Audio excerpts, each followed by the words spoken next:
السلام عليكم ورحمة الله تعالى وبركاته. مرحبا بكم البنات في فيديو اليوم، ان شاء الله تكونوا كامل بخير وبصحة جيدة. فيديو اليوم البنات راح نعمل طريقة تفصيل موديل قندورة في القطيفة بالكول. راح نشوفوا ان شاء الله الطريقة مع بعض كما راكم تشوفيه في الصورة. واش راح نديروا البنات؟ اول حاجة راح نرسموا الباترون الاساسي تاعنا تاع القندورة. اول حاجة راح نديو نصف عرض الكتفين، نزول حردة الابط. مثلا عندنا هنا 19 سنتيمتر نصف عرض الكتفين، نزول حدة الإبط راح ننزلو من 20 إلى 21 22 كل وحدة والقياس تاعها. عندنا هنايا نصف أو ربع دوران الصدر اللي هو مثلا 28 سنتيمتر. قياسات فقط كأمثلة باش يفهمونا البنات يعني الشرح. ننزلو يعني ما بين خط الصدر وخط الخصر حوالي من 17 إلى 18 سنتيمتر، ونوصل بخط يعني نحدد ربع دوران الخصر عندي هنا مثلا 26 سنتيمتر. دورة الحوض هنايا البنات مثلا عندي 30 سنتيمتر. هنا حبينا يعني نفصلوا القندورة تاعنا دروات، ننزلوا بنفس القيمة. هنايا حبيناها ايفازي يعني نخرجوا بهذا الشكل ايفازي الى غاية الطول المرغوب. ثم نحدد هنايا نطلع مسافة ما بين حوالي 5 سنتيمتر باش ما تجينيش القندورة مجونحة. نصف هنايا نحدو نصف الحردة تاعنا، ثم نعين يعني نقطة، نخرج من زاوية 3 سنتيمتر ونعاود نرسم الحردة تاعي. نزول الكتف هنا راح ينزل 1.5 سنتيمتر، عرض الرقبة راح يكون 8 سنتيمتر ونوصل بخط. الرقبة الخلفية راح ننزل 3 سنتيمتر. أما الرقبة الأمامية طبعا هنا العمق وانتم مش حبيتوا تعمقوا في الرقبة تاعكم الأمامية، حبيتوا تنزلوا 17 18 19 20 لكم الاختيار، لكن الموديل راه فيه الكول يعني ما نهبطوش في الرقبة يسر، انزلوا فقط يعني حوالي يعني 16 17 18 قيمة معقولة. حددنا الرسم. نجي هنا ندخل من الحردة تاعي نتاع الأمام ب1.5 سنتيمتر ونرسمو الحردة تاعنا بهذا الشكل. نجي نحدد لي بينس تاوعي، ندخل هنا مسافة 10 سنتيمتر. 10 سنتيمتر ماهيش ثابتة البنات، يعني نقيسو ما بين الحلمتين تقسيم 2، الناتج هذاك هو اللي نحطوه هنايا. نخرج هنا ب1.5 هنا 1.5 ونرسم لا بينس تاعي بهذا الشكل. نجي هنا منتصف الحردة البنات ونرسم قصة الأميرة بهذا الشكل. ننزل هنا ب1.5. طبعا قصة الأميرة نخيطو من هنا ونروحو للحردة. هنا طبعا راح تجينا زيادة، يعني لازم تجي زيادة هذيك، يعني تقدروا تنحيوها. هذا بالنسبة، وإلا تزيدوا هنايا 2 سنتيمتر في الحردة وتعدلوها. نقصوا الباترون تاعنا ونكملوا باقي الشرح إن شاء الله. قصوا الرقبة الخلفية أولا ثم أمامية بهذه الطريقة هكذا، ونروح إلى غاية الطول الكلي بهذا الشكل هكذا. راح نفصل الامام وحده والخلف وحده. هنا طبعا الخلف فصلنا على الجهه المفتوحه راح يجينا مفتوح بهذا الشكل. البنات اذا حبيتوا يعني تعملوا الكول تاعكم فقط بالامام، فقط تروحوا تستشفوا الرقبه هذه الخلفيه وتعملوا لي بانس تاعكم هنايا، بانس تاع الخلف بهذا الشكل. ندخلوا مسافه هنا 13 سنتيمتر. نعيد لكم هنا هذا الخلف تاعنا البنات، قلنا ندخلوا مسافة 13 سنتيمتر لأن 1 سنتيم راح يروح لنا في الخياطة. راح نطلع ب14 سنتيمتر وننزل ب14 سنتيمتر. نخرج هنا ب1.5 وهنا 1.5 ونرسم لابينس تاعي بهذه الطريقة هكذا. نفس الشيء هنايا.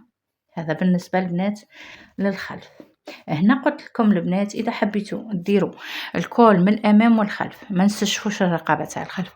اما اذا حبيتوا ديروا الكول فقط من الامام رايحين نستشفوا الرقبه الخلفيه عادي ونجملوا يعني نجملوا الخلف تاعنا ونستشفوا الرقبه عادي. نجيو للامام البنات واش راح نديروا؟ راح نفتحوا نعمقوا في الرقبه تاعنا. قلنا نزلنا فيها حوالي 17 سنتيمتر. ثم نجي هنايا ندخل يعني نعدل في الحردة تاعي تاع الامام. هذا الامام البنات. واش نجيو نديرو باش يعني نخدمو الكول تاعنا؟ واش راح نديرو؟ نجيب قطعه من القماش هكذا نحطوها بهذا الشكل، تكون هنا مغلقة، ونجي نهز الرقبة تاعي، يعني الجهة المغلقة هنا على الجهة المغلقة، ونجي نهز نفس الشكل تاع الرقبة تاعي هنايا. أما هنا راح نخرج يعني حوالي 6 أو 7 سنتيمتر. عرض الكول نتوما واش حبيتو، مثلا هنايا 6 أو 7 سنتيمتر. نجي هنا ندخل مسافة 2 أو 3 سنتيمتر، وننزل من النقطة هذه من 8 إلى 10 سنتيمتر. الكول طبعا هنا جاي قصير، أما هنا راهو جاي طويل، ونرسم الميلان هذا. قلنا هنا ننزلو مسافة ما بين 8 إلى 10 سنتيمتر، وهنا حددنا مثلا 6 سنتيمتر، ونرسم الكول تاعي بهذا الشكل. هنا رسمنا الكول. طبعا هذا الكول نحتاجو 4 قطع، يعني للوجه وللتبطين. نقص بهذا الشكل، بهذه الطريقة نكونو تحصلنا على قطعتين. احنا هكذا طويناها على 2 تحصلوا على قطعتين، لكن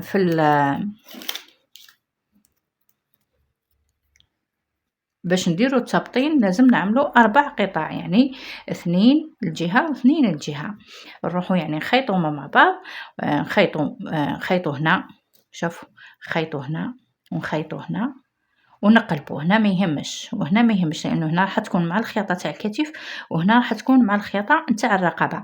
نخيطو هنا ونخيطو هنا ونقلبو بهذا الشكل.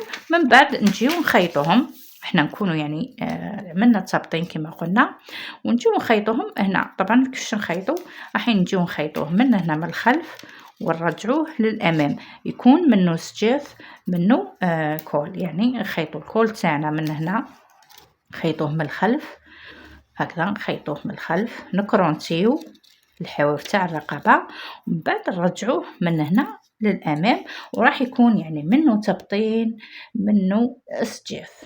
والتزيين كما شفتوا راه مزين بالفصوص هذو كما شفتوهم في الموديل. اما اذا حبيتوا الكول يعني من الامام والخلف، راح تديو نصف الرقبه هذه زائد نصف الرقبه هذه، وزيدوا حق الخياطه، يعني باش يجيكم الكول للامام والخلف. ان شاء الله تكون الفكره واضحه ومفهومه. هذا بالنسبة للبنات للموديل. نروحوا الآن للأكمام. الأكمام البنات كيفاش راح نفصلهم، واش راح نديرو البنات. شوفوا طريقة الأكمام، لأن الموديل هذا المميز فيه هذوك الأكمام. راح فقط نبعد هذو شوي. الأكمام البنات راح ندي طول الكم تاعي هنايا، مثلا عندي 50 سنتيمتر، ورايحة ننزل بالعرض. انا واش نزلت هنايا في الحردة، مثلا نزلت 20 سنتيمتر، نزيد 2 سنتيمتر ونحددها هنا، مثلا ندي 22 سنتيمتر بهذا الشكل هكذا. ندخل هنا 14 سنتيمتر ونرسم ميلان الحردة تاعي بهذا الشكل هكذا. ثم نحدد منتصف القطعة هذه، راني نحاول باش تبان لكم الصورة. نحدد منتصف القطعة هذه، ثم منتصف القطعة هذه نخرج ب1.5، ثم منتصف القطعة هذه وندخل من 1 إلى 1.5 سنتيمتر. هنا قلنا حددنا طول الكم تاعنا. نجي هنا نهبط حوالي 14 أو 15، يعني نتوما واش حبيتو العرض تاع الكم تاعكم، هذا مثلا 15 سنتيمتر، ونرسم الكم بهذه الطريقة. هنا طبعا دائما ندخلوا ب1 أو 1.5 سنتيمتر في المنتصف، وندخلوا بهذا الشكل باش يجينا الكم تاعنا، يعني ما يجيناش خط مستقيم، ونقص هكذا بهذه الطريقه. نكونوا رسمنا الكم تاعنا. طبعا نتوما تطويو القماش تاعكم على 4 باش تحصلوا على كمين. هنا قصيت، ها لكم البنات. بالنسبه لقطعه الاورغانزا هذيك اللي راكم تشوفوها في اسفل الكم، راح نشوفوا كيف نفصلوها. طبعا القطعه هذيك راح نديو شريط من الاورغانزا. نتوما واش حبيتو العرض تاع الشريط هذاك يكون يعني الشريط هذا تاع الاورغانزا. هنا حبيتو تديو 15، حبيتو 20، حبيتوها اكثر اقل، هذه يرجع لكم. يعني مهم تكملوا بالطول تاع الكم.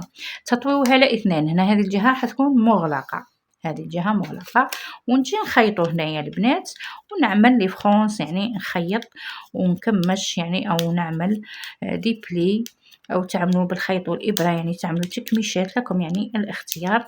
هكذا يعني نخيطوا هنايا على الكم تاعنا، هكذا نخيطوه ونقلبوه بهذا الشكل، وراح يجينا هذاك الانتفاخ راكم تشوفوه في الكم هنايا، يعني تجي هذه الجهة مغلقة وهذه الجهة يعني تكون يعني فيها هذوك التكميشات هنايا في الكم بهذا الشكل هكذا. طبعا هنا الموديل تاع الكم هذا راه ما فيش كشكشه في اعلى الكتف، يعني كم سامبل. هذا هو البنات الموديل تاع اليوم، ان شاء الله نكون افدتكم بهذه الطريقه. طبعا اللي ما فهمتش فقط تعاود لا فيديو راح تفهم طريقه الموديل هذا ان شاء الله. هذا هو البنات هكذا. طبعا القماش تحتاجوا فيه 2.5 متر من القطيفه، لانه فيه الاكمام، يعني راح يدينا 2.5 متر من القطيفه بهذا الشكل. تديو متر من الأرغونزا هذيك باش يعني تعملوا الاكمام تاعكم. جينا لنهايه الفيديو البنات، ونقول لكم الى الملتقى ان شاء الله، والسلام عليكم ورحمه الله تعالى وبركاته.